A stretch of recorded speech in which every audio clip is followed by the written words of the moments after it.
Hi and welcome to another SCAR Divi preview video. In this video I will be showcasing some more changes to the SCAR Divi 3.35 pre-alpha version. Now as you can see, this is where I left off in the last video.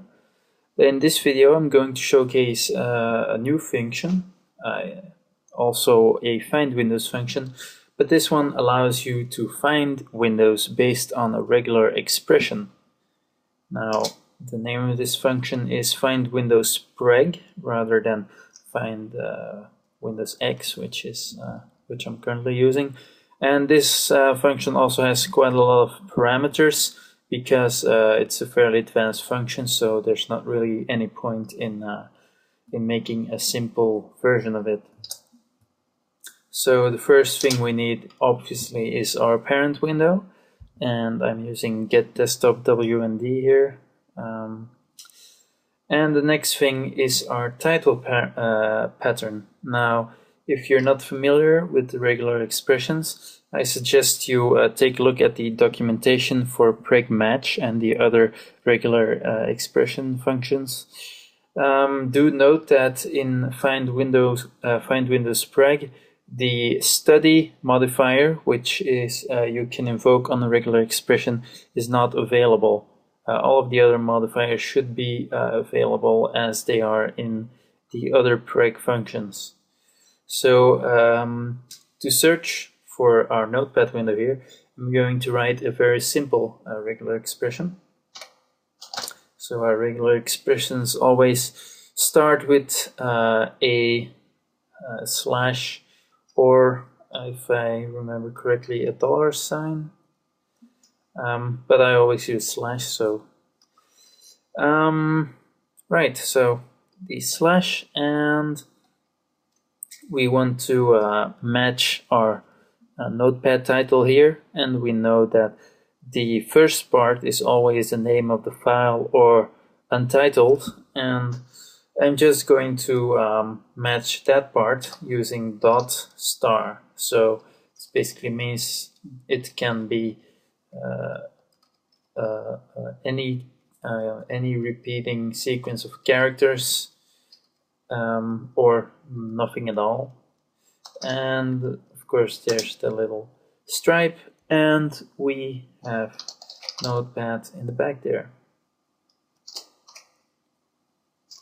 Now, same as with the find windows x function and find windows, if you pass an empty string for title pattern and or class name pattern, these are ignored and match every window.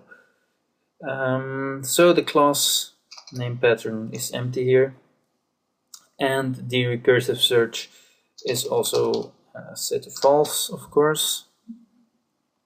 So when we run this, we see that we found our notepad window here. If I open another one, it also shows that window.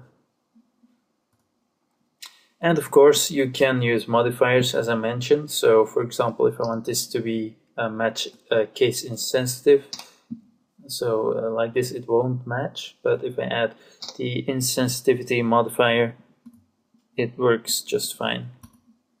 So this is basically the actual regular expression, which is surrounded by slashes, and after that you get the string containing all of the modifiers. So that's regular expression matching for Windows.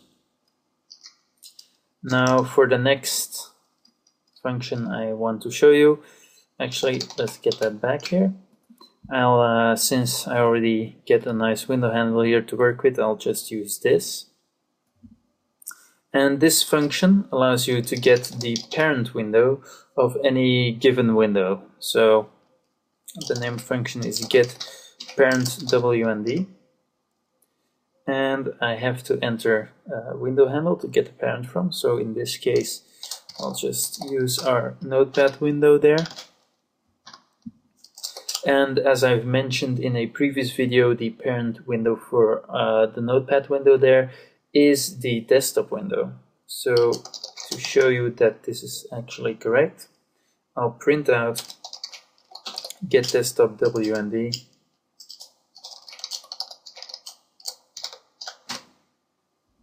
and when I run this, well, you can see that it prints out the desktop window handle twice. So next thing I'd like to show you is also part of the window API, but something quite different.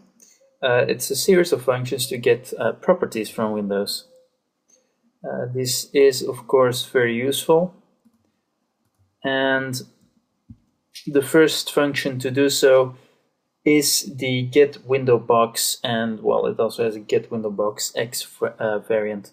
But I'm going to start with get window box. So what is this? Is basically a function which returns a T box containing the coordinates of the window on the screen. So SCAR has a box to string function which I can use to print out this T box. And I'm just going to get the window box of the active client. So T SCAR window client, get client, okay, and we need the handle from that. Yeah, I think one more. Okay, so I'm going to close our notepad window here. So I think I need one more. Okay, no, that's one too many. Right, so I'm going to select the desktop window to start with. And as you can see, it prints out the box containing my desktop window size, which, as you can see, is an HD resolution, which is also my recording resolution.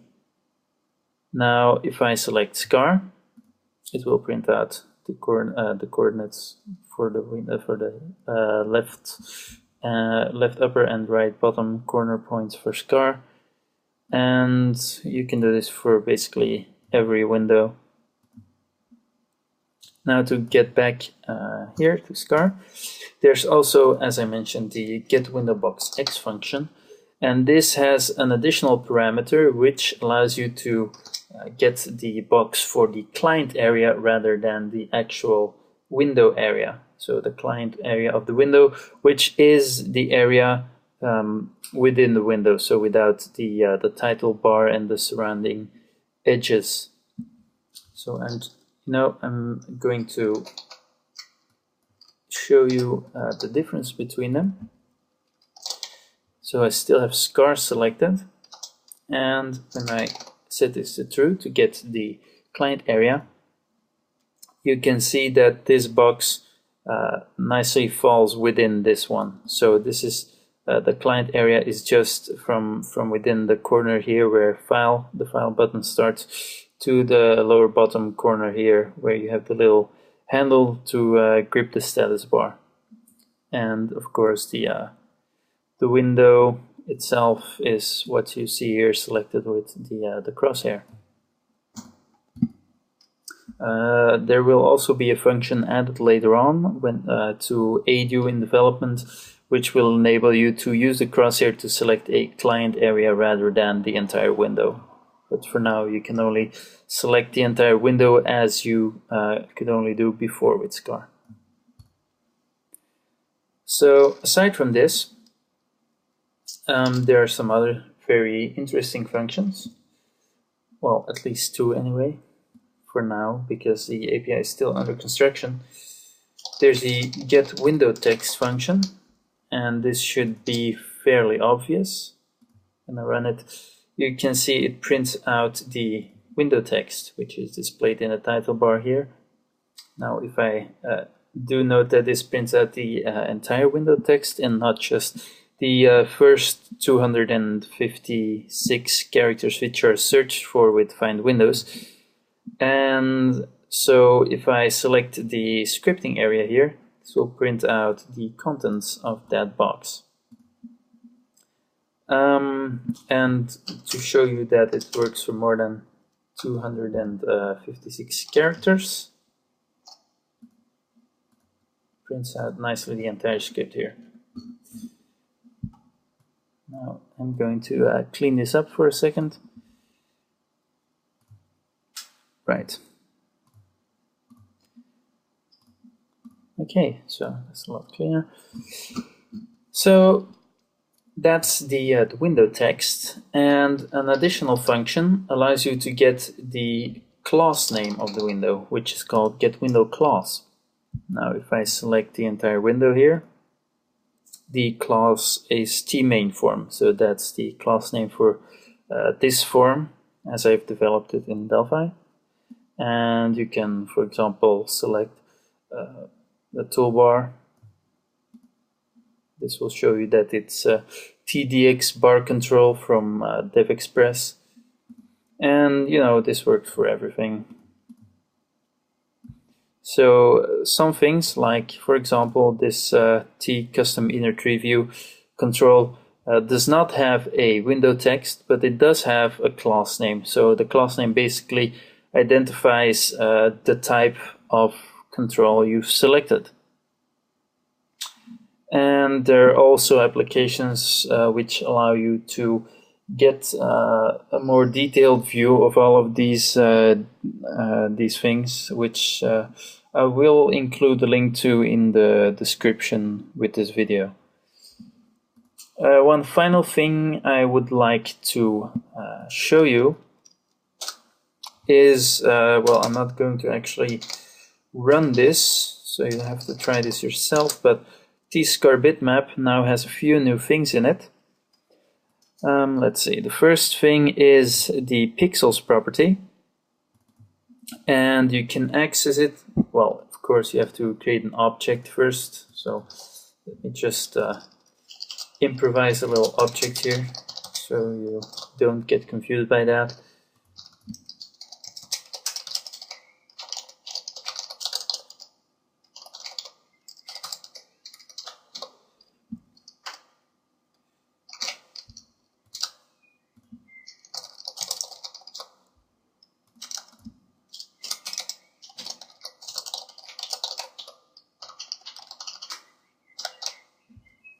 Okay, so imagine you've got a bitmap with these dimensions, and you would like to set a pixel. Now, before you had the fast set pixel API, but now you can just set a pixel by assigning it to this property. So I'm going to set first pixel to red, for example, and as you can see, it runs just fine. So do note that these are not rounds, they're brackets, because this is a property and not a function. And of course you can also get the pixels by using the same property. So you should see that it will print out red, which is 255. As you can see, of course, this works with any color. So that's the new pixels property. And aside from that, you now also have clear, which allows you to clear the entire bitmap. So basically remove all of the content on there and fill the entire bitmap with a single color. So for example, if I fill this with the color red, before you saw that was 255, so I'll just write out the contents of the first pixel there. This is red, so and every pixel will be red now, as you can see. So I think that's about it. Let's have a quick look there. Yeah, so those are the new function and property for SCAR bitmap. There will be a lot more added to it in the future, but for now I'm mostly focusing on the window API. So I will see you in the next video.